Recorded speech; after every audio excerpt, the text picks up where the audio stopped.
Hello, welcome back if you've been here before, and if not, welcome. I hope this video helps you sleep or relax. If it does help, please give the video a like for me, and subscribe to listen to more videos just like this every night.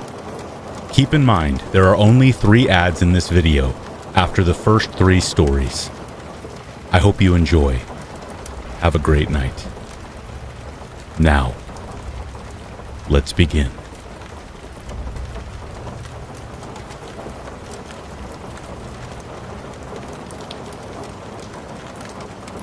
Every night for the past week, Maddie had woken her parents with loud sobs. At first, they rushed to her room frantic, thinking something terrible had happened. But every time, she would just point down the dark hallway, trembling, her tear-streaked face, pale as a ghost. "She's here again," Maddie whispered through her sobs. "The old lady that lives across the street, she's here. She's in the hallway. She was just standing there. Right there." Her parents looked at each other, equal parts concern and exhaustion.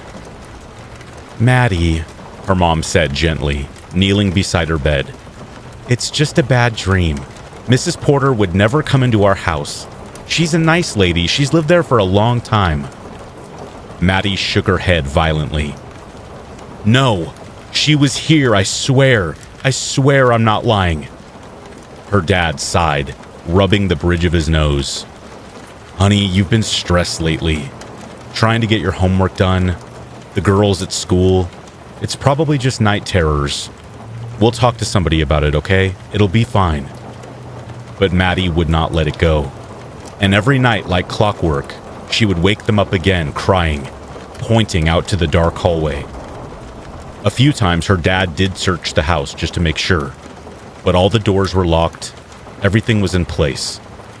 Her mom and dad tried everything, leaving her door open, closed, keeping a nightlight on, even sleeping on the couch nearby. But Maddie's sobbing never stopped. Finally, after another sleepless night, her parents decided to speak with Mrs. Porter. The elderly woman was sitting on her porch the next morning, wrapped in a shawl, sipping tea. Her garden, as always, was immaculate. Not a single weed in sight. "Good morning, Mrs. Porter," Maddie's mom said as they walked up the driveway. We wanted to ask you about something. It's going to sound a bit unusual." Mrs. Porter's wrinkled face lit up with a kind smile. "Oh? What's that, dear?" "Maddie," her mom hesitated, glancing at her husband. "Our daughter has been saying that she sees you in our house at night. She's convinced that you've been there multiple times and that you just stand there and look at her in the dark. Of course we know that's not true, but we just wanted to check in." Mrs. Porter blinked and then laughed softly. "Me? In your house? Heavens no, I could barely manage to climb my own stairs, let alone sneak into someone else's home." Her laugh was warm, reassuring. It was the kind of laugh that made you feel silly for even asking such a question. The parents apologized for the odd inquiry, and Mrs. Porter waved it off with a smile, inviting them to come by for tea anytime. By the time they walked back to their house, they were feeling much better, and they knew they needed to get a hold of somebody to help Maddie. A specialist of some kind. That night, Maddie's cries came again, louder and more desperate than ever. Her parents groaned, dragging themselves out of bed and into her room once again. "Maddie, we talked to Mrs. Porter today," her mom said firmly. "She's never been in our house. You're just dreaming, baby." Maddie was sitting up in bed, clutching her blanket tightly. Her face was soaked with her tears. Her whole body was trembling. "It's not a dream." She pointed a shaking finger toward the far corner of the room. "She's in my closet right now. She's standing right there." Her dad sighed deeply, frustrated but trying to stay calm. "Maddie, I'm going to settle this once and for all." He turned to the closet, his heavy footsteps echoing in the tense silence. "There's nothing in there," he muttered, grabbing the handle. "Just your clothes, some toys. Look." He swung the door open and froze. His breath caught in his throat. Standing in the closet, barely illuminated by the sliver of moonlight streaming through the window, was Mrs. Porter. Her face was blank at first, like a statue, her eyes fixed on him. Then, slowly, her mouth stretched into an impossibly wide grin, and she began to hysterically laugh. Maddie screamed as her mother quickly carried her out of the room. Her dad, in complete shock, slowly backed away from the closet door toward the open bedroom doorway. As he exited the room, he slowly closed the door, Mrs. Porter unmoving and laughing the whole time.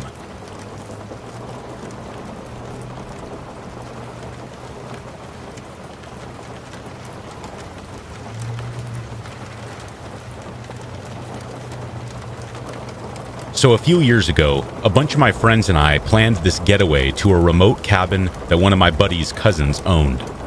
The cabin was so deep in the woods, there weren't even any roads leading to it.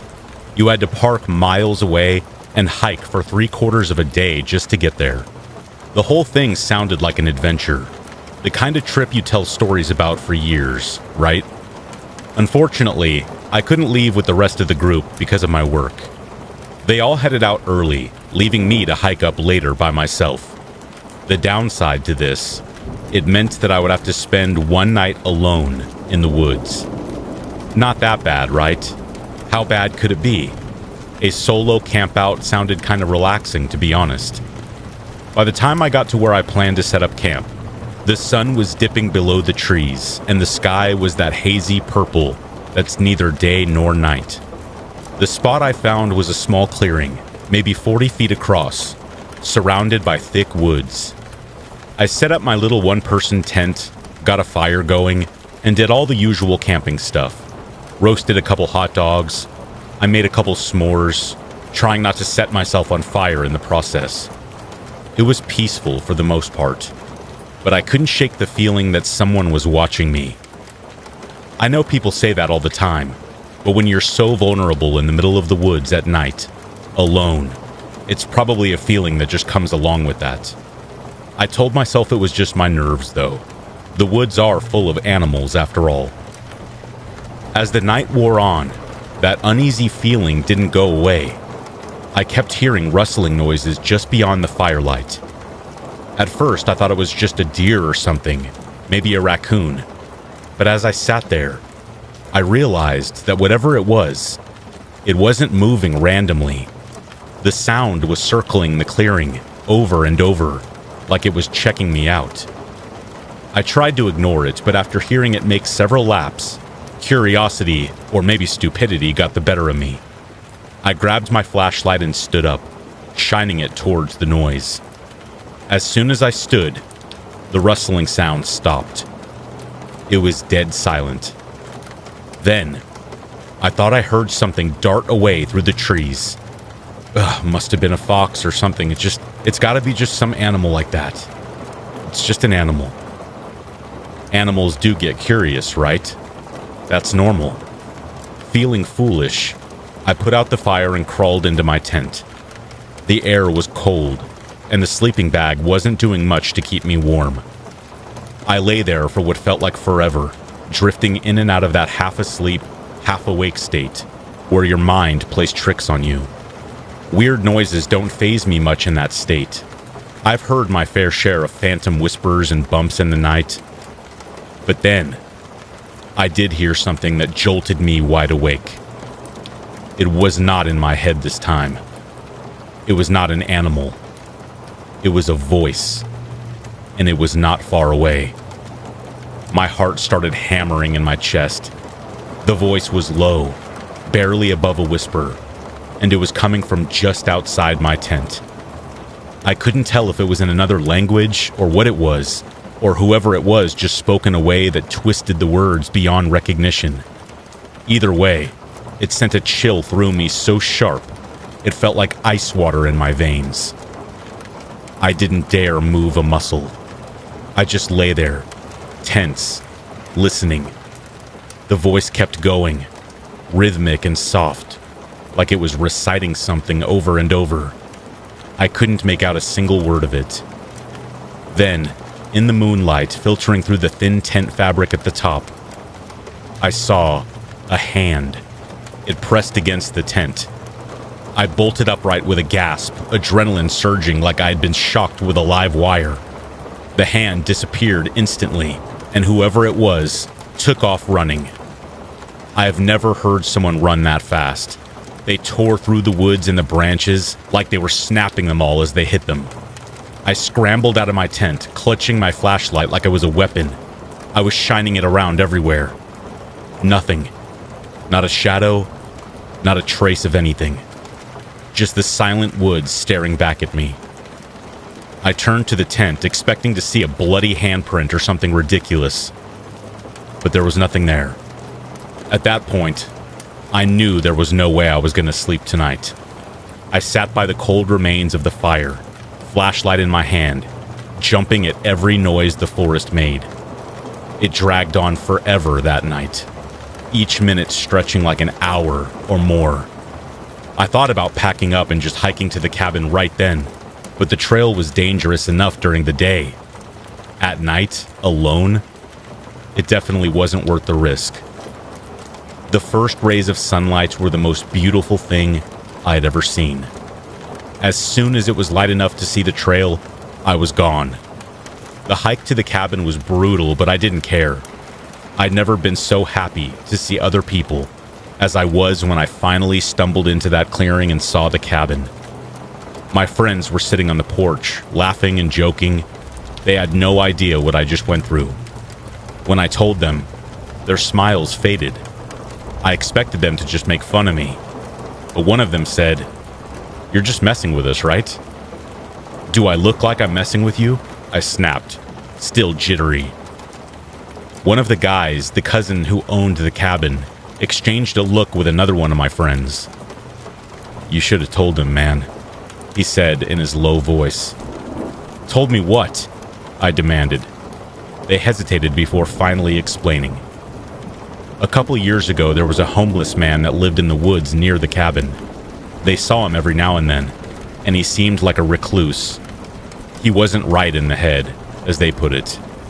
And one day, they just never saw him again. They figured he must have died somewhere in those trees, but his body was never found. Ever since, people had reported strange things, whispers, figures that they thought they seen at night. I laughed, but it came out shaky.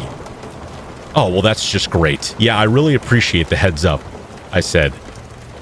They did not laugh.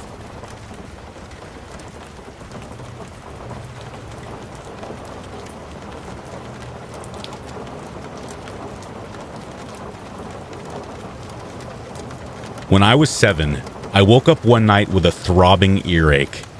It was the kind of pain that makes it impossible to go back to sleep, no matter how hard you try. My mom always told me to wake her up if I didn't feel good, so I decided to get out of bed and tell her. I figured she would know what to do.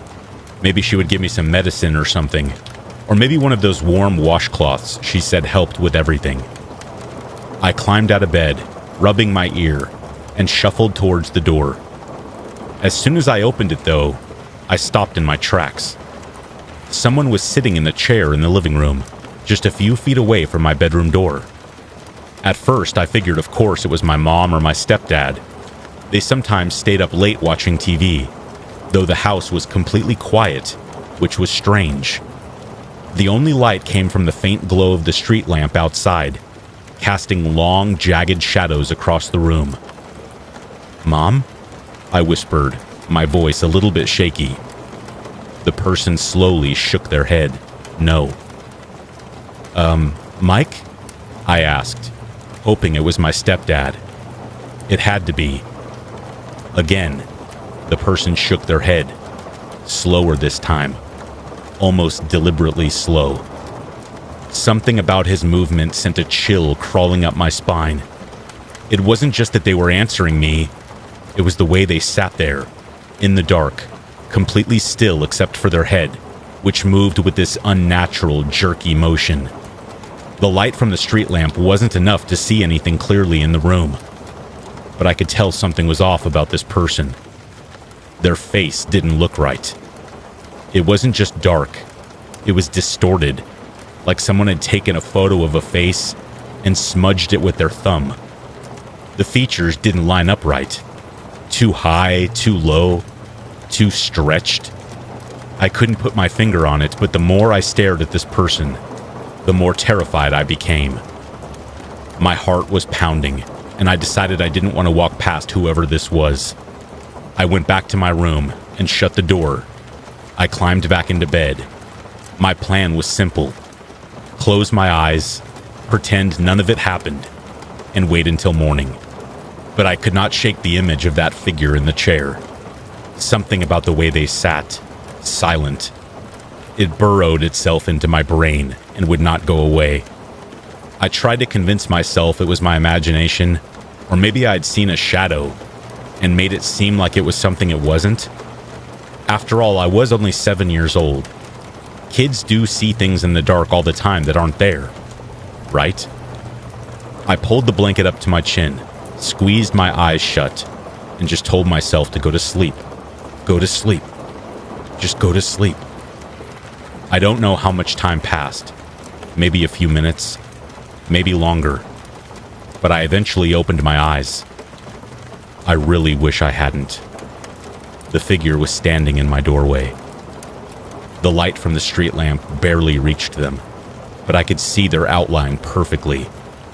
They were tall, taller than my mom or Mike. Their head was tilted to the side, like a dog that was confused. It looked like they were smiling, but I couldn't tell. Then, they just started nodding. The nodding was fast and jerky, like their neck was on a spring. It did not match their face at all. It was frantic, almost violent looking. I couldn't move. I couldn't scream. I just stared at them, completely frozen. This thing stood in my doorway, nodding furiously at me, like it was trying to tell me something that I couldn't understand. Finally, I managed to pull the blanket over my head. It was a stupid, childish thing to do, but what else could I do? I stayed like that, shaking and listening for anything, trying to hear if they were still in my room or not. The house was silent. Too silent. After what felt like an eternity, I peeked out from under the blanket. The doorway was empty. I didn't sleep for the rest of the night. When the sun came up, I bolted out of bed and ran to my mom and Mike's room. They were still asleep, of course, snoring, completely unaware of the terror that just happened to me. I told them everything, and they just looked at each other and then back at me. Not sure if they took me seriously, but they told me to knock it off. Oh, great. Thanks a lot. The image of that distorted face was burned into my brain forever. I knew it was real, regardless if they didn't believe me. For a while, nothing else happened. I did start sleeping with my bedroom light on, which was difficult, but I got used to it. My mom and Mike thought that I had a vivid nightmare that night, and moved on. But I didn't move on. I could never stop looking over my shoulder, especially at night, even when I was not at home. And then, 2 weeks later, it happened again. And this time, I wasn't the one who saw it. I woke up to the sound of my mom screaming. I ran out of the room and found her in the hallway, clutching her chest. "What's wrong, Mom?" I cried. She pointed toward the living room. Mike was right behind me.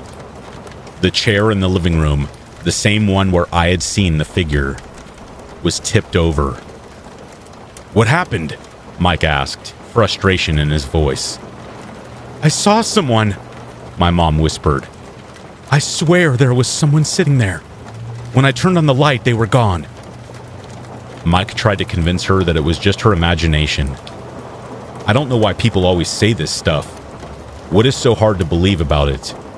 Why are you so inclined not to believe someone when they experience something terrible?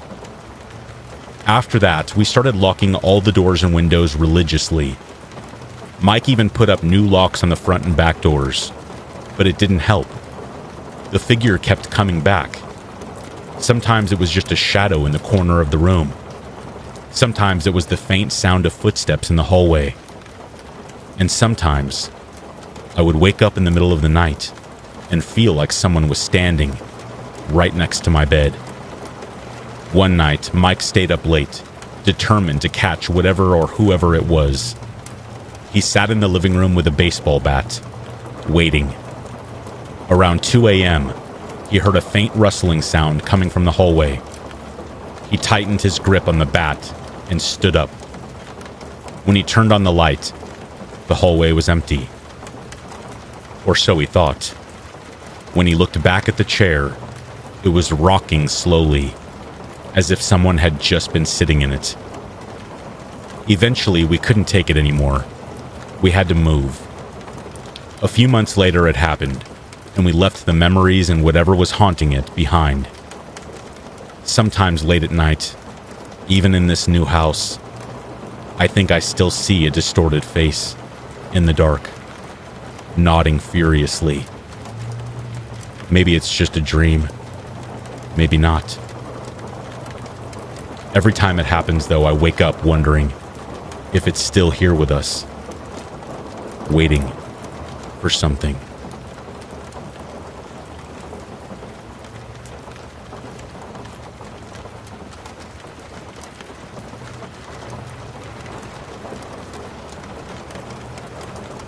My life is crap, but only from 9 to 5, Monday to Friday.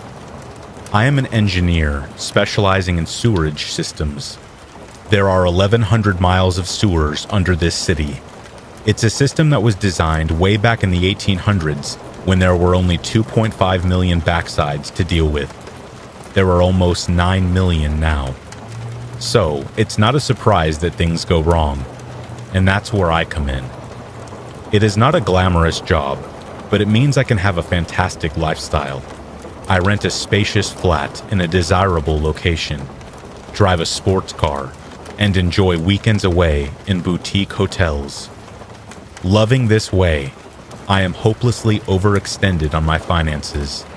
But as long as the monthly wage keeps coming in, then let the credit good times roll.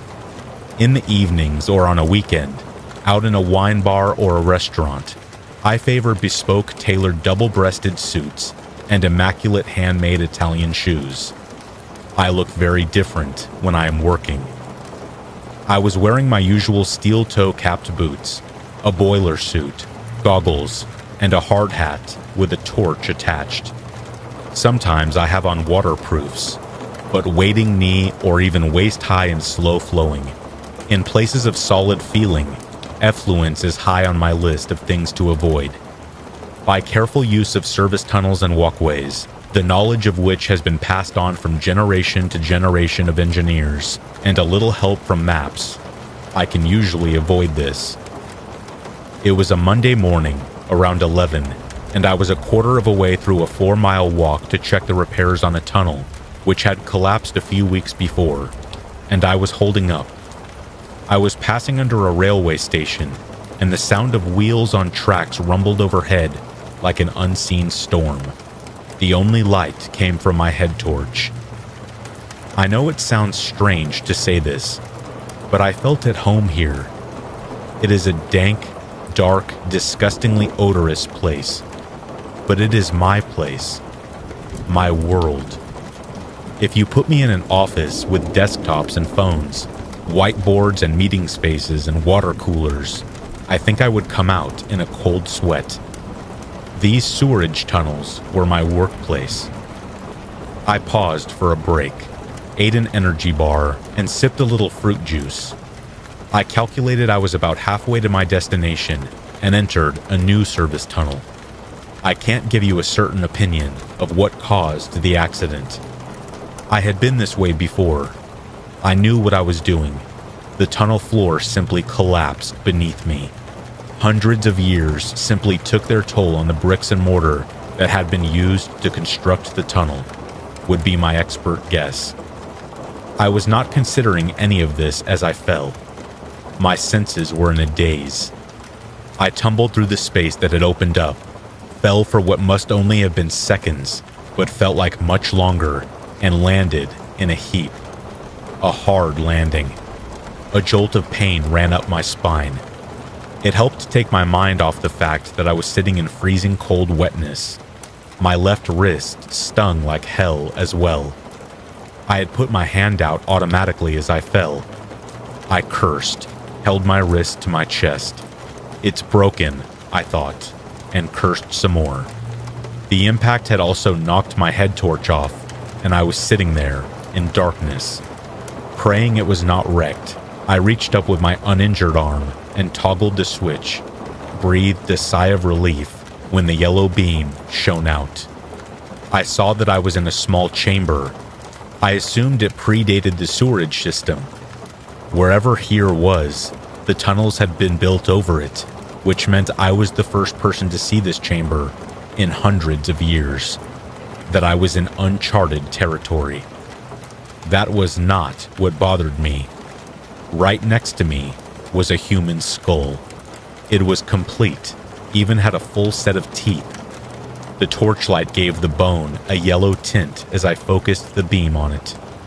As I moved the torch, a jumble of bones that lay next to the skull were illuminated. I swallowed down the bile that had risen into my mouth and now moved the torch in a complete arc across the chamber floor. Dozens of separate bones and fragments of bones showed in the light. There were jaws, bones that had once been part of arms and legs, a section of rib cage, and cracked in half skull. I must have landed, I realized, in what had once been a burial ground. Any coffins, if there had been coffins, had long since rotted away in the centuries since this place had been built over. I was just starting to get my breath back when I noticed one of the jawbones moved, rippling as if it was on the crest of a wave. The broken rib cage rocked. Then I saw what was really happening. There were rats among the bones. I think the beam of my torch must have startled them into hiding, but now they were emerging, sniffing, twitching, clamoring over the bones. They were at least a foot long, and there were dozens of them I could now see. You get used to rats working down in the sewers, some of them big SOBs like these, but still, my heart was beating 10 to the dozen as I watched these feral, filthy creatures mingling with the human remains. I told myself to get a grip. I was down, but not out. If any of them came near me, I would lash out with a steel toe-capped boot. My pep talk was barely over when it emerged from a crevice in the chamber wall, a creature unlike any I had seen before. From snout to tail, it must have been 2.5 feet long. Its eyes were red in the beam of my torchlight. Yellowed teeth glistened inside the dark line of its mouth. It turned its head slowly, one way, then the other, and the rest of the rats seemed to cower and back away. This was some kind of alpha, I figured, the boss rat. It began to move toward me, and I lost any semblance of being in control. The boss rat crept closer, closer. My bladder emptied, and I did not care as the disgusting warmth spread inside my boiler suit. I watched, transfixed, as the rat continued to inch toward me. Any moment now, it could sink those teeth into me. I was convinced of it. I wanted to scream. The rat paused. It began to sniff at the skull that was next to the jumble of bones that lay next to me. Then it fixed its teeth into the eye sockets of the skull and began to back away, began to drag the skull and the jumble of bones away from me. I felt a flood of relief, and then I saw with a new horror that this was still a whole skeleton, totally unlike the other partial remains of a jawbone here, a tibia there. I watched as a skull with its teeth connected to the spine, rib cage, pelvis, with the complete bones of legs and arms. Finally, the skeletal form of 2 feet, was dragged along the ground in front of me. Finally, the boss rat reached the far wall of the chamber. It could go no further with its treasure, unless it dragged it back into the crevice with it, and stood there. I swear to God, it was staring at me, warning me off. "These are my bones," it was saying. I could take no more. I got to my feet nice and slow, and the rats just watched. I managed to drag myself up out of the chamber. It took me most of the rest of the day to stumble back along the service tunnels and walkways. I was close to passing out when I was found by a search party. I emerged from the sewers in a traumatized state, and weeks later, am still a mess. I am currently signed off sick from work, and am seeing a counselor. My bosses are insisting on this because of the trauma. With all my credit repayments, I can't afford to lose this job, so I am going along with this, saying what I think the counselor wants to hear, and agree with everything they say. The counselor believes I have a phobia of rats caused by the shock of my experience. They told me this was called suriphobia. I nodded along and agreed to the recommended course of treatment. I don't want to tell them what my real fear is, and I will never tell them the last thing I saw down there in the chamber, beneath the sewers. On the whole skeleton, the boss rat was protecting so fiercely, there were wisps of pink flesh. My real fear is not one of rats, but phagophobia, the fear of being eaten.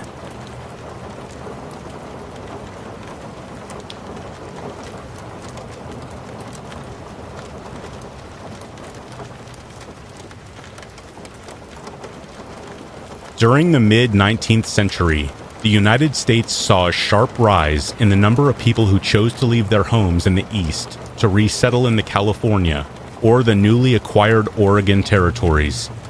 For many, a new life in California meant freedom from financial servitude, or freedom to practice their own particular brand of Christianity without judgment from their peers back east. Others were attracted to the West's new and exciting economic opportunities, or inspired by the idea of manifest destiny. But for one group of migrants, their pursuit of the American dream would quickly turn into a nightmare. One characterized by isolated mountain passes, freezing cold and stomach-twisting hunger. In the spring of 1842, a wagon train that was almost 500 strong headed out from Independence, Missouri, seeking to follow an established trail that would lead them to the promised land of California. Taking their place at the rear of the wagon train was a group of 9 wagons containing 32 members of the Reed and Donner families. The family patriarch, George Donner, had spent time in a number of eastern states before finally making the decision to move his family west. At first, heavy traffic on the trails leading eastward, as well as the large number of other travelers, meant that the journey is relatively easy. Traveling in the summer months could be hot and tiresome, but it paled in comparison with how difficult navigation during the winter would be. It was essential that the wagon train make as much ground as possible, while it was still possible. For winter was coming, and it would not be merciful. By the end of September 1842, an attempt at a shortcut had gone terribly wrong for the Donner-Reed families. Seeking to overtake the Sierra Nevada mountains before the winter arrived, they had successfully traversed the Great Salt Lake Desert, but complications meant that they had in fact slowed themselves down by about a month. Lack of water in the harsh, dry desert had driven the party to near madness and caused casualties among its essential accompaniment of oxen and other cattle. Tensions among the party members were reaching breaking points. In the following month of October, many of wagons that made up the original party had gone their separate ways, either pushing on towards California or making their way back eastward. In the group that remained, 2 wagons became entangled, and a man by the name of John Snyder attempted to remedy the situation. He lacked patience and soon began mercilessly whipping one of the oxen. Soon, James Reed, the oldest and most senior member of the Reed family, attempted to intervene to stop the beating. But Snyder reacted furiously to the intervention and turned the whip in his hand towards Reed. A physical altercation ensued, one that was only ended when James Reed took out a long, steel Bowie knife and plunged it into Snyder's chest. Despite Reed's explanation of self-defense, the party members convened to decide his punishment. United States laws were not applicable west of the Continental Divide, in what was then Mexican territory, and wagon trains often dispensed their own justice. Some suggested that Reed should hang for his crimes, but it was eventually decided that he should merely be banished from the wagon train, but on pain of death should he attempt to return. What was once a happy adventure into the West had become a vicious fight for survival.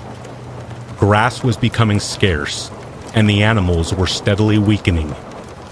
To relieve the animals' load, everyone was expected to walk. The trials that the Donner Party had so far endured resulted in splintered groups, each looking out for themselves and distrustful of the others. In one incident of abject cruelty, an elderly man was ejected from the wagon he was reliant on for transport, being told that he had to walk or die. A few days later, the elderly man sat next to a stream, his feet so swollen they had split open.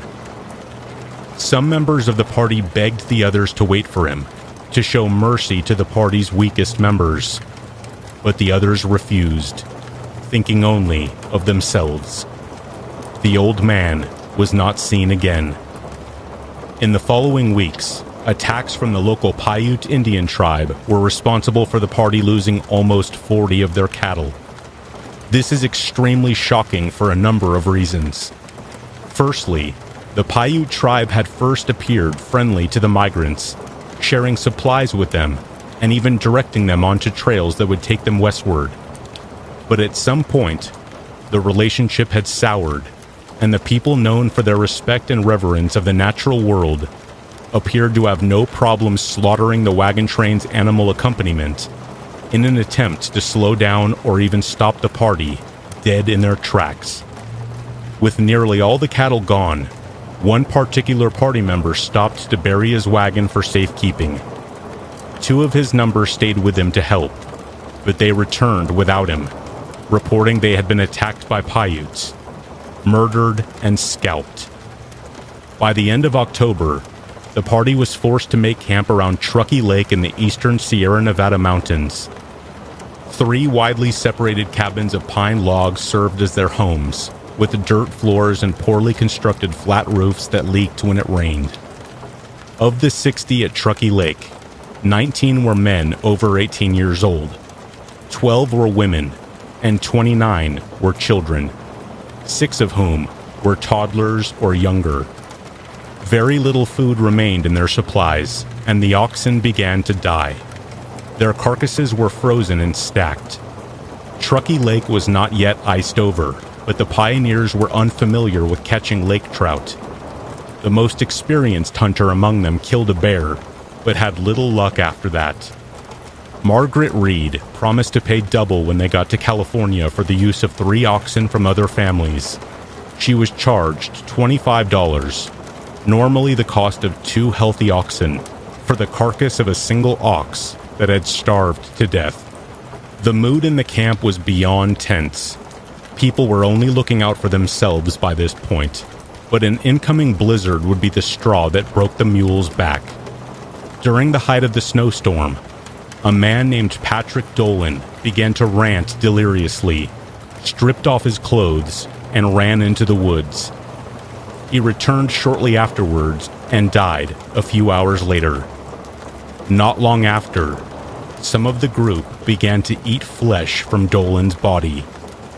The next morning, the group stripped the muscle and organs from Dolan's body, then dried them to store for the days ahead, taking care to ensure nobody would have to eat his or her relatives. As the days went by, more and more of the party succumbed to their desperate hunger and made the decision to consume human flesh. Some were determined to continue hunting and fishing, only turning to cannibalism when there was no other option. But it appeared some preferred the taste of human flesh and eschewed the long and tiring hunting trips in favor of consuming those who died of disease and malnutrition. At one point, a scouting party, looking for the most efficient way ahead, came across two Miwok Indians named Luis and Salvador. They had once been party members, but had attempted to move on when the supplies had run low. At the time they were discovered, they had not eaten anything for 9 whole days, and were dangerously undernourished and weakened as a result. However, instead of attempting to rescue and save the lives of their Indian friends, one of the scouting parties simply shot them there and then before carving off chunks of their flesh with a hunting knife. On January 12th, the group stumbled into a Miwok camp looking so deteriorated that the camp's inhabitants initially fled, fearing them to be the spirits of undead souls who wandered the snow-capped mountain range. Once it was clear that they were in fact the survivors of a disastrous expedition, the Miwoks gave them what they had to eat: acorns, grass, and pine nuts, completely unaware that the group had murdered and eaten 2 starving members of their tribe. They were shaken, starving, and had arguably sold their souls to stay alive. But they were safe now. Relatively safe, anyway.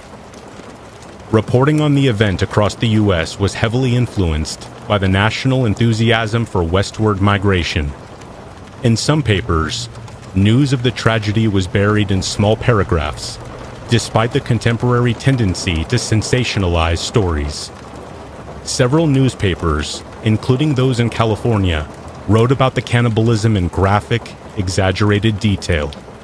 In some print accounts, the members of the Donner Party were depicted as heroes, and California a paradise worthy of significant sacrifices.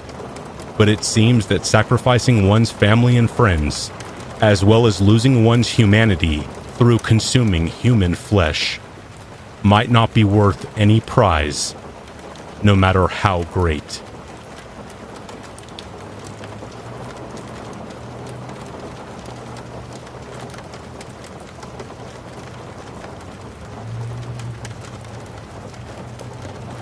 Sonoma County, California, is one of the most agriculturally productive areas in the entire country.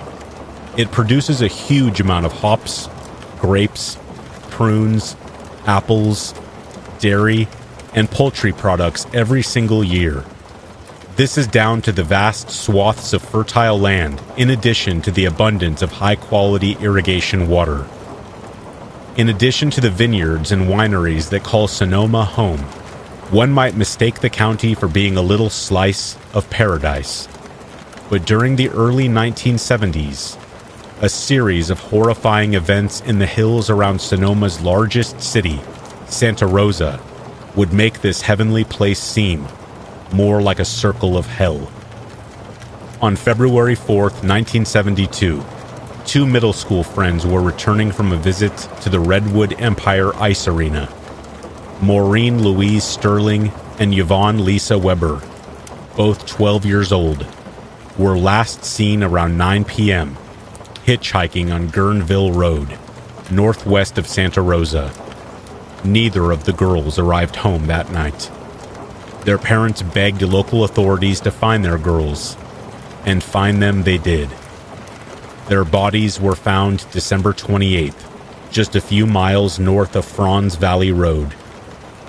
A single earring, orange beads, and a 14-karat gold necklace with a cross were found at the scene. The cause of death could not be determined from the skeletal remains. Then, just a month later, 19-year-old art student Kim Wendy Allen was given a ride by 2 men on the evening of March 4th, 1972.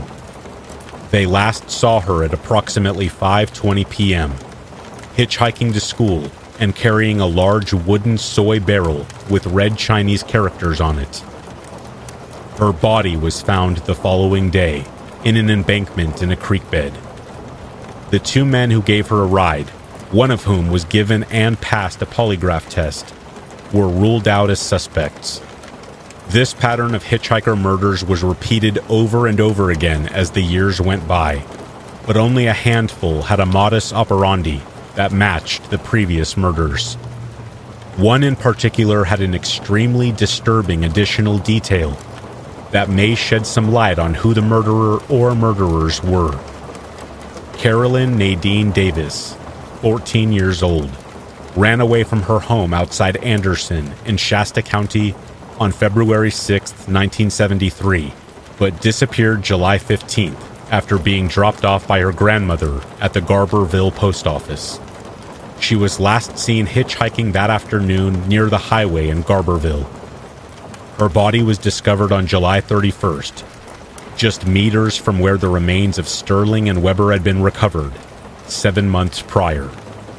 However, this time, the cause of death could be determined, and coroners stated that it was an obvious cause of strychnine poisoning. 10 to 14 days before the body was discovered, a witchcraft symbol meaning carrier of spirits was found by her body. As was previously mentioned, an additional 8 unsolved murders of female victims have been linked to the unknown murderer. Yet not a single conviction has been handed down in connection with any of them. However, that doesn't mean that there aren't a few prevailing theories on the murderer's true identity. Kenneth Bianchi and Angelo Biono Jr., the Hillside Stranglers of Los Angeles, were seriously considered as suspects at one point. The Hillside Strangler murders began with the deaths of 3 sex workers who were found strangled and dumped naked on hillsides northeast of Los Angeles between October and early November 1977. It was not until the deaths of 5 young women who were not sex workers, but girls who had been abducted from middle-class neighborhoods, that the media attention and subsequent Hillside Strangler moniker came to prominence. However, there was insufficient evidence to link either Bianchi or Buono to the Sonoma County murders, so we must look elsewhere for conclusive proof. Another suspect in the case was Frederick Manali, a 41-year-old Santa Rosa junior college creative writing instructor. In August of 1976, Manali was involved in a fatal head-on collision on Highway 12. As CHP officers cleared the scene, they discovered something extremely disturbing. In addition to a large amount of creative writing work, police discovered that the instructor cultivated another form of creativity, drawing. But these weren't still life or landscape drawings. They were scenes depicting sadomasochistic acts committed on a young woman. Investigators were easily able to identify the woman in question from the quality of the sketches. It was Kim Wendy Allen, the second victim in the series of murders. Yet despite searches of Manali's home, investigators were unable to find a credible link between the sketches and murders themselves. Another suspect in the case was none other than the subject of a recent Netflix-made movie, Ted Bundy. After the prolific murderer's capture for similar crimes in Washington, Colorado, Utah, and Idaho, Ted Bundy was heavily suspected as the Sonoma County hitchhiker killer. The links between the naked bodies of the Sonoma victims and the extreme venereal nature of Bundy's crimes were obvious. It turned out that Bundy had indeed spent time in the neighboring Marin County, but was ruled out by a Sonoma County detective in the 1970s, and again in 1989. This was down to detailed credit card records that reveal Bundy was all the way up the coast in Washington state on the dates of some of the disappearances. An additional suspect in the murders is another famous name, the Zodiac Killer. Investigators were forced to consider the Zodiac Killer as a possible perpetrator due to similarities between an unknown symbol on his January 29, 1974 exorcist letter to the San Francisco Chronicle, in which he claims 37 victims, and the Chinese characters on the missing soy barrel carried by Kim Allen. Also, the Zodiac had written a letter delivered to the San Francisco Chronicle on November 9, 1969. In it, he stated an intention to vary his modus operandi in an attempt to confuse detectives and thus evade capture. I shall no longer announce to anyone when I commit my murders. They shall look like routine robberies, killings of anger, plus a few fake accidents, etc.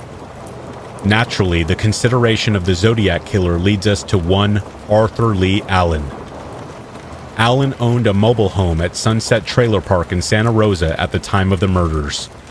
He had also been fired from his Valley Springs elementary school teaching position for suspected child molestation in 1968. Allen was arrested on September 27, 1974 by the Sonoma County Sheriff's Office and charged with child molestation in an unrelated case involving a young boy. He pleaded guilty on March 14, 1975, and was imprisoned at Atascadero State Hospital until late 1977. This would indeed match the time period for some of the murders. What's more, Robert Graysmith, in his book Zodiac Unmasked, claims that a Sonoma County sheriff revealed that chipmunk hairs were found on all of the Santa Rosa hitchhiker victims, and that Allen had been collecting and studying the same species. It would be possible that, since the bodies were dumped outdoors, that a few chipmunk hairs might be present on one or two of them, but all of them seems like far more than just a coincidence.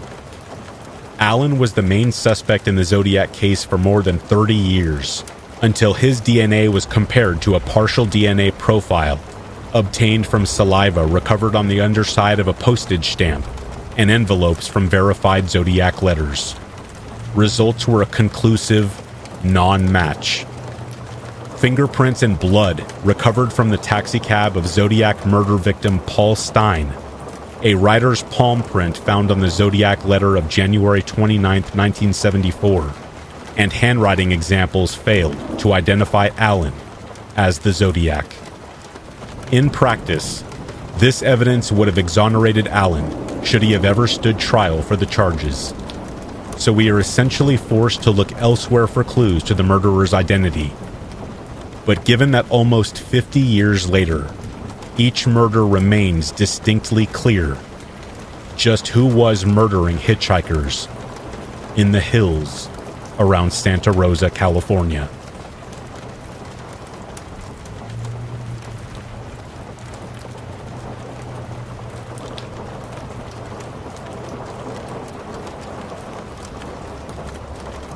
I grew up in a small town where everyone knew your business. When I was 9, my dad was arrested for driving under the influence.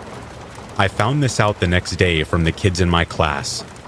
2 of them were from cop families. I was tormented by them afterward. I was told my mom was going to be a single parent because my dad was going to jail for years and years. I was told the local TV station would be sending a news crew around my house to film the moment when the police turned up and kicked in the door and dragged my dad away. I believed every word and burnt with shame and fear. I hardly slept. I couldn't eat. My parents did not tell me anything until a few weeks after the arrest. They didn't want to say anything to me, but when I broke down and told them what I had heard, they sat me down and explained. In the end, my dad lost his license and was fined. It was bad, but nowhere near as horrible as the tales the bullies had been force-feeding me, and I never got over it.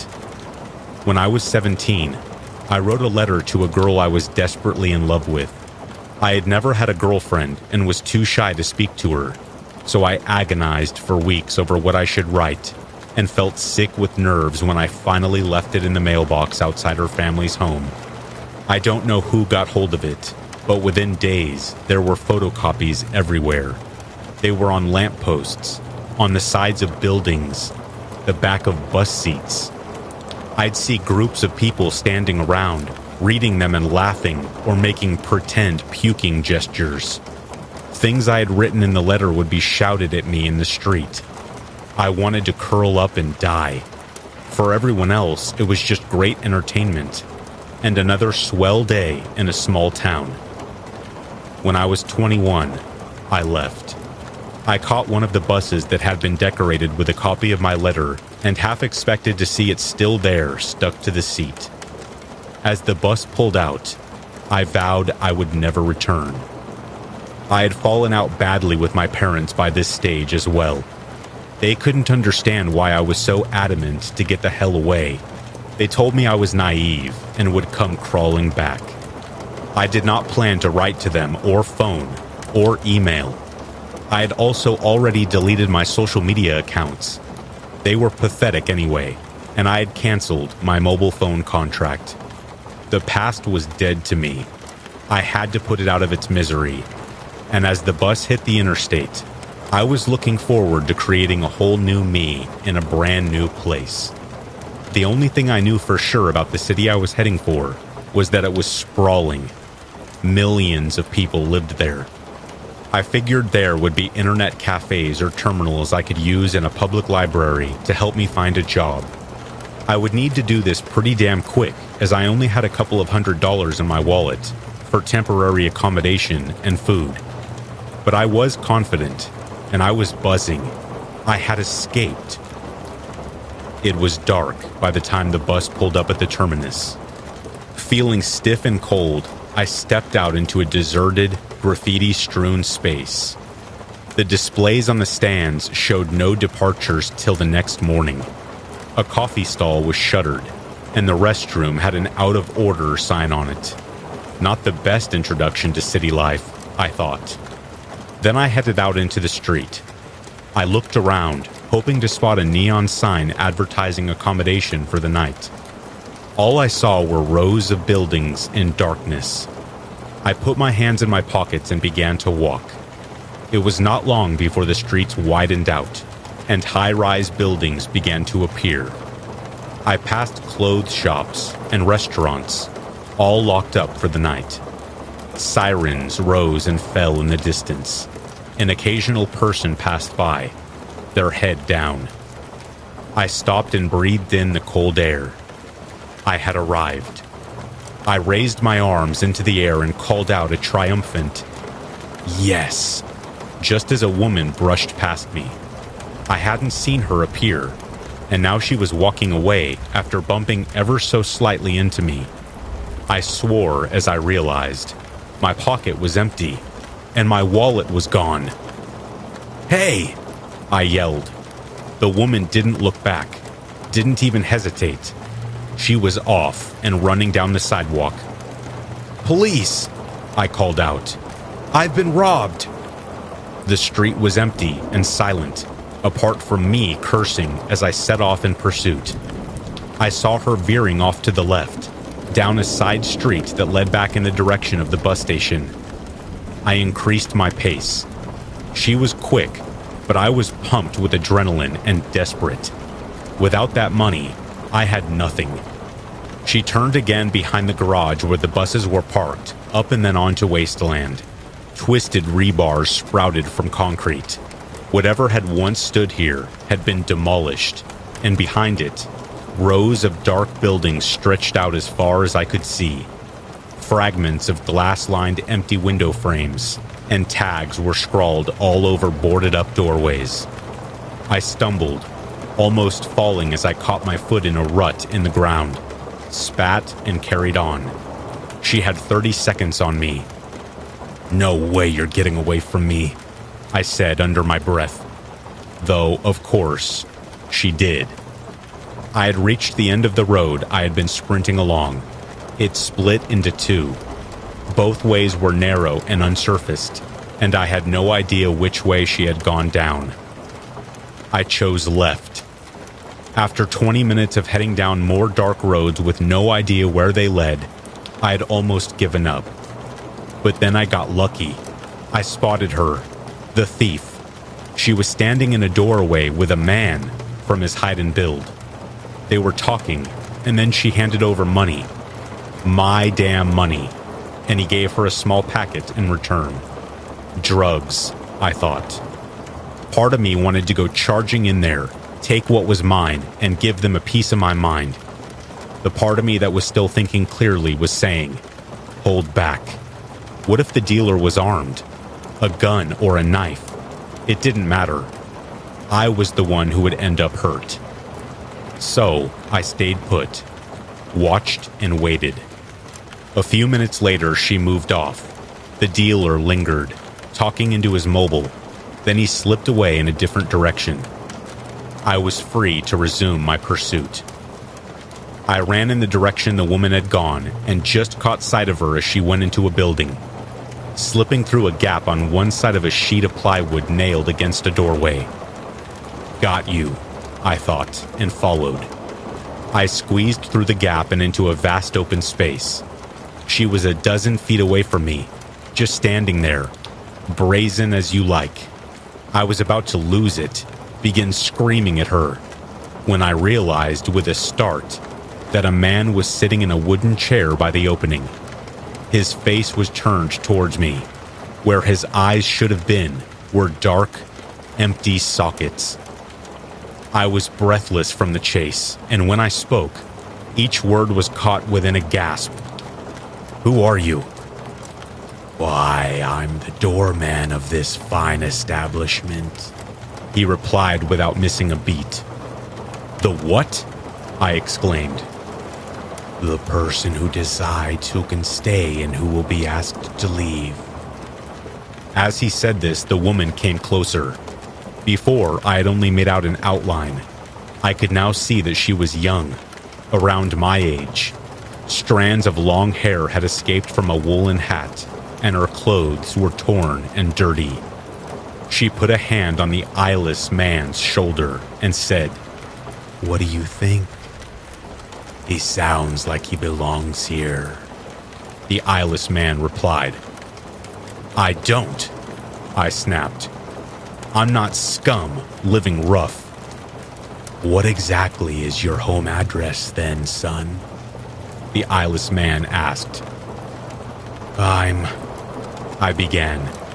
A smile spread across the eyeless man's face. "You can stay here tonight. There's a little food we can share, shelter and company, and we won't get offended if you move on in the morning."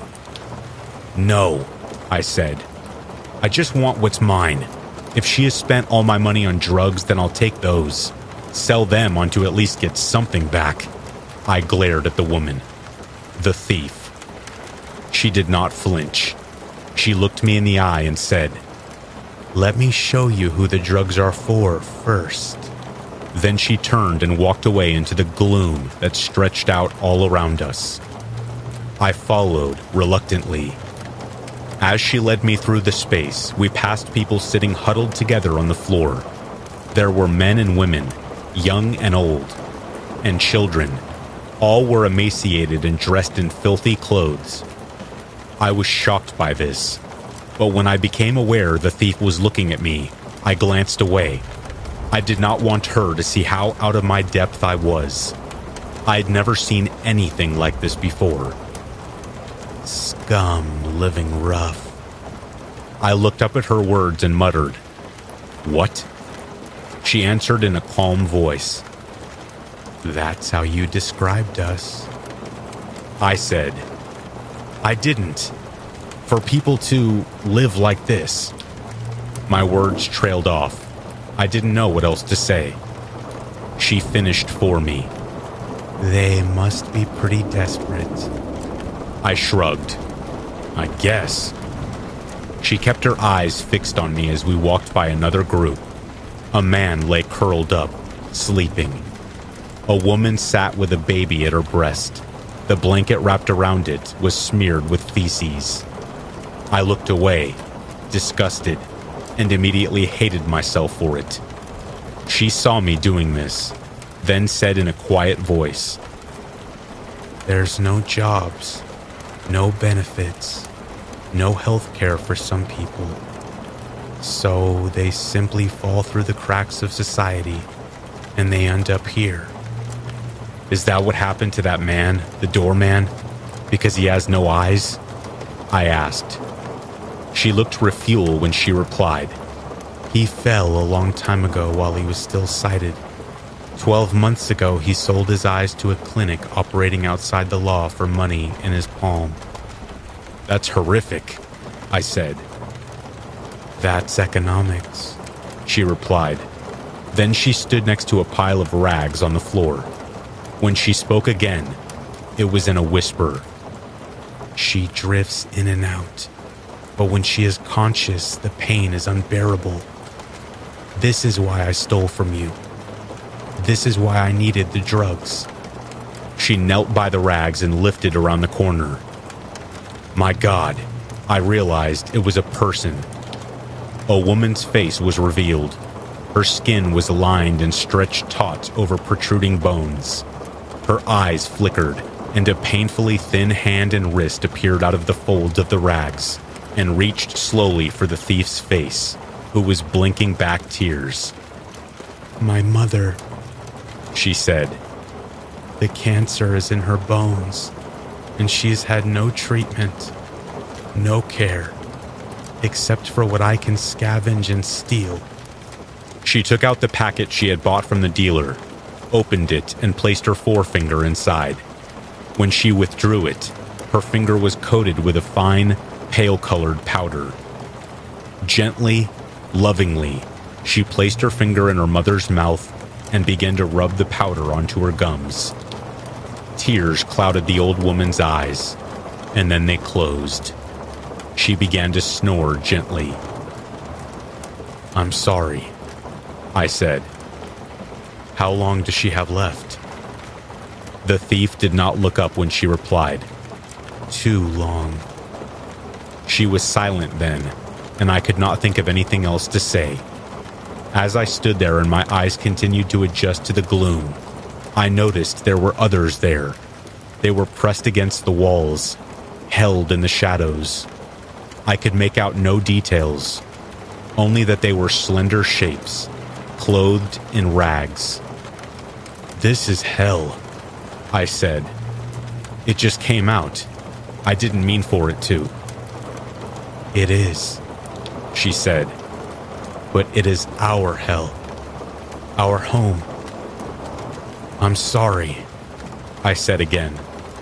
I had nothing else, apart from saying, and I'm glad that you pickpocketed me, if it helps ease your mother's pain for a few hours. She smiled sadly at this, and the silence settled back into place, until the crack, the sound of wood splintering, rushed towards us. Then a man's voice called out in pain. What's happening? I asked, but she was ignoring me, running towards the noise. I hurried after her. The disturbance was over by the makeshift entrance. As I came alongside her, I was horrified to see that the wood covering the door had been broken, and that the doorman lay on the ground, blood pooled around his head. Standing in a line behind him were 6 men. They were dressed in expensive-looking suits and tan cashmere coats. They were grinning, smiles that I remembered the bullies in my hometown wore. Only, I could tell these men were worse. Much worse. One of them was wiping blood from his knuckles. He finished and looked at us. You seem pretty lively, so perhaps you can explain to your pals what is happening here. This land is ripe for development, and my client wishes to purchase it. But first we need to clear the trash. You need to leave, and leave now. His speech delivered.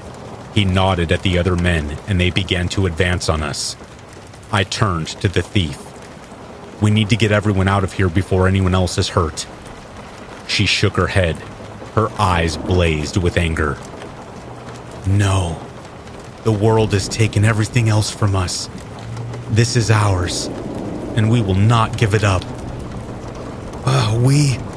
I began to argue, but she reached out and took my hand in hers, then started to back slowly away.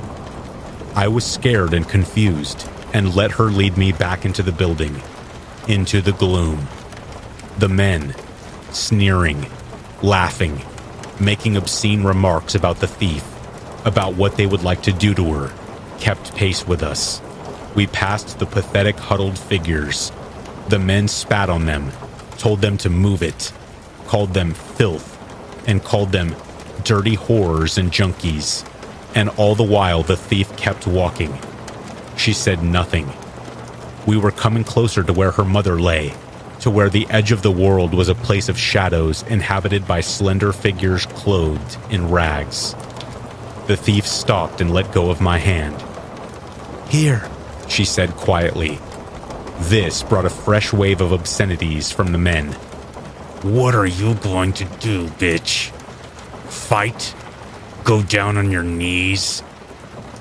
One of them raised his fist and stepped rapidly towards her. She spoke again and simply said, "Now." They moved slowly, the things which emerged from the shadows. They moved silently. Their rags were dark, flowing shapes, and inside the rags, something inhuman was contained. I blinked, wiped my eyes. I did not understand what I was seeing. The figures in the rags had no skin, no flesh, no eyes. They were bone. Finger bones were reaching out and grasping the men. Skeletal hands were clamping around the necks of the men and choking. The men began to scream and thrash around. I stood and watched, paralyzed by fear. "What are they?" I managed to say. The thief replied, "Some people would call them wraiths, the spirits of those who suffered great injustices while they were alive, but who will take no more. Now, they are dead." Held in the grip of the inhuman things, the men began to collapse and pass out. The thief raised her hand. "Enough," she said. The inhuman things let go and slowly made their way back into the shadows. As they did so, some of the men and women who had been huddled together nearby approached. They methodically stripped the men of their fine clothes, watches, and wallets. They then dragged them unceremoniously back towards the broken open door. The thief watched. "Ours," she said again. "They will not take it from us." A smile flickered momentarily on her face, and then a harsh, racking cough made her whirl around. "Mother!" she cried out and ran to her. I joined her and knelt on the ground, asking if there was anything I could do. "No," she said. "I think it is her time." Her mother's chest was rising and falling in sharp, desperate motions. Each breath was a battle. Each moment was clearly an agony. And then she became still. The thief's whole body shook as she wept and stroked her mother's hair and told her that she loved her. A skeletal figure draped in torn, filthy clothes now stood over the thief and her mother's body. A newborn wraith, I thought. One more vengeful creature. As I watched, it retreated into the shadows at the edge of the world and took its place among its ragged kin.